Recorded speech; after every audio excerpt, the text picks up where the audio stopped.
ஹஜ்ஜ பத்தி சொல்லக்கூடிய நேரம் சொல்றான், நீங்க வேண்டிய சாமான எடுத்துக்கொள்ளுங்க. ஹஜ்ஜிக்கு கொண்டு போறதுக்கு அவங்களுக்கு என்ன என்ன சாமான்கள், என்ன என்ன திங்ஸ்கள் தேவையோ அதை எல்லாத்தையும் நீங்க தாராளமா எடுத்துக்கொள்ளலாம், நோ ப்ராப்ளம். ஆனா ஆக முக்கியமான விஷயம் என்ன தெரியுமா? நீங்க என்ன சாமான கொண்டு போய்த்தும் தக்வாங்கிற சாமான கொண்டு போகல என்று சொன்னா உங்களோட ஹஜ்ஜில வேலை.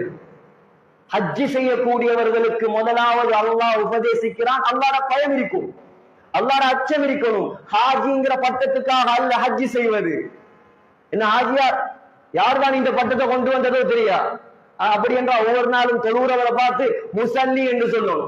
ஒவ்வொரு நாளும் ஒவ்வொரு வருஷமும் ஜகாத் கொடுக்கிறாரு, இவரை பார்த்து முஸக்கி, வாங்க முஸக்கி, இவர் பெரிய முஸக்கி என்று சொல்லணும். ஒவ்வொரு வருஷமும் நோம்பு பிடிக்கிறார்களை பார்த்து சாயிம் சாயிம் என்று சொல்லணும். ஆனா அப்படிங்க யாரும் சொல்றல. ஹஜ்ஜிக்கு போனா மட்டும் ஹாஜி சொல்றது பரவாயில்லை சகோதரர்களே. ஆனால் நாங்க 21 லட்சம், கிட்டத்தட்ட 30 லட்சம், ஆக லோ பேக்கேஜ் 18 லட்சம் செலவழிச்சு நாங்க ஹஜ்ஜி செய்யறது எங்களை ஹாஜி என்று சொல்றதுக்காக அல்ல, அல்லாஹ்விடம் நாங்க நெருங்குறதுக்காக. ஹஜ்ஜிக்கு போறவங்க இந்த வருஷம் போறவங்களாக இருக்கலாம், எதிர்வரக்கூடிய காலத்துல போறவங்களாக இருக்கலாம். உங்களுக்கு நான் எனக்கும் சேர்த்து சஹீஹுல் புகாரியுடைய முதலாவது ஹதீஸை நான் ரிமைண்ட் பண்ணுகிறேன்.